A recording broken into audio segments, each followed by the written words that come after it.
একটি ছোট কুঁড়েঘরের সামনে দরিদ্র কৃষক বসে আছে। তার মুখে চিন্তার ছাপ। শুকনো জমি দেখা যাচ্ছে, ফসল নষ্ট হয়ে গেছে। ঈশ্বর, এই কি হইল? সব শেষ।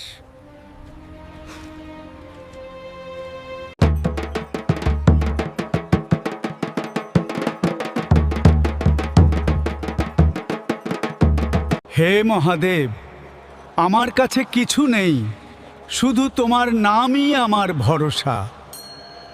নিজের কিছু না থাকলেও অন্যের কাজে হাত বাড়িয়ে দেওয়াই ছিল তার পূজা। পরিশ্রমে ক্লান্ত শরীর, কিন্তু মনে অদ্ভুত শান্তি।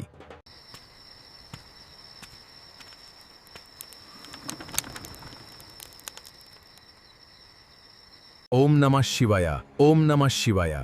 ভয় পেও না বৎস, তোমার নিষ্ঠার সঙ্গে পূজার কাজ আমাকে খুবই আপ্লুত করেছে। পরের বছর আসে, ছোট্ট জমিতে ফসল বেড়ে উঠেছে। হাওয়ায় দুলছে ধান গাছের পাতা। ঈশ্বর, আমি তোমার কাছে ঋণী।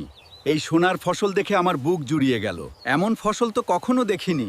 ঈশ্বরের দয়া, মন থেকে করা কাজই আসল ভক্তি।